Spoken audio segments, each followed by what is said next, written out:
Hey everybody, GT Cam coming to you once again.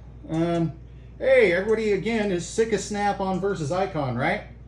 Good, because I got something else for you. Snap-on versus Gearwrench. How does that suit you?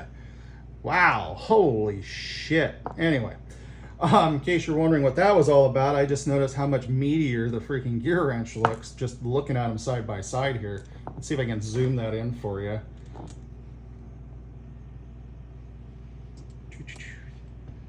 From this angle, you can tell they're both shallow broach. The Gearwrench is ever so slightly shorter. I can already tell you the Gearwrench from another video is 2.005 thousandths, or 2 inches 5 thou long, while the Gearwrench is a little bit shorter, obviously. That's what she said. Here, let's get this zoomed out. Okay, so for the Gearwrench is 1.946, 1.947, somewhere right around there. I'll take plus or minus 2 thou. How about you? The broaching in the back end both got just a little bit of radius in the corners, which is good.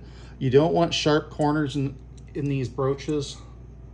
In fact, you don't want sharp corners and broaches on any of this sort of stuff. That will form a stress riser eventually. Especially if you do something goofy like subject them to an impact. I don't do that, but I know some of you freaking heathens out there do. So, got that out of the way. Actually, let's start with the Gearwrench, or with the Snap-on here. So the Snap-on broach, as we've established previously, is about 402 thou. Get that in focus so maybe you guys can see something. Oh, come on you. There we go. That looks better, right? So 402 thou there.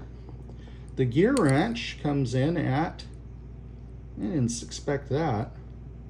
Gearwrench comes in at, 399 thou. It's just 399.5, somewhere. It's just ever so slightly. Maybe if I get this on here a little bit. Oh, there we go. No. So here's the tough part with this, with these off-corner load designs. It's really hard. Yeah, now we're back up at like 401. Got to kind of get in there so we're catching the tighter point on both of them. Yeah, I still get like 398 at that angle. Anyway, so I think what we'll find, I wish I had a bolt head those would fit. I demonstrate fit. With that in mind, oops, sorry about that.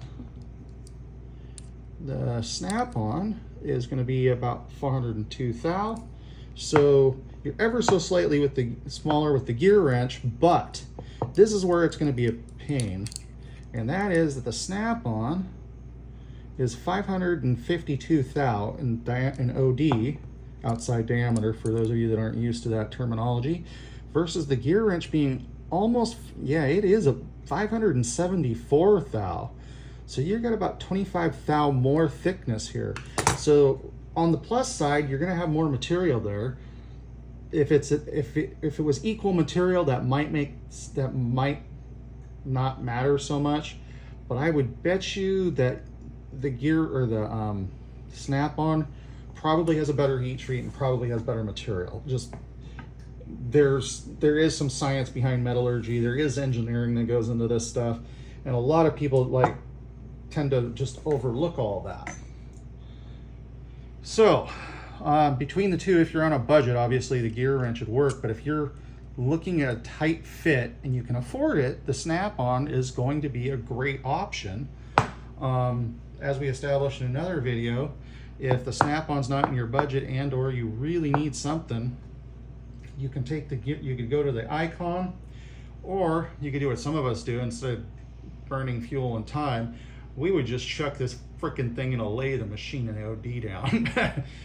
But we generally reserve that to sockets we don't care about, because I'm pretty sure that by the time you machine a Snap-on socket, they're not going to warranty that shit. Anyway, and anybody out there that thinks that you should never have to make a tool because the proper tool should already be made, obviously doesn't understand that that's how we end up with some of these tools.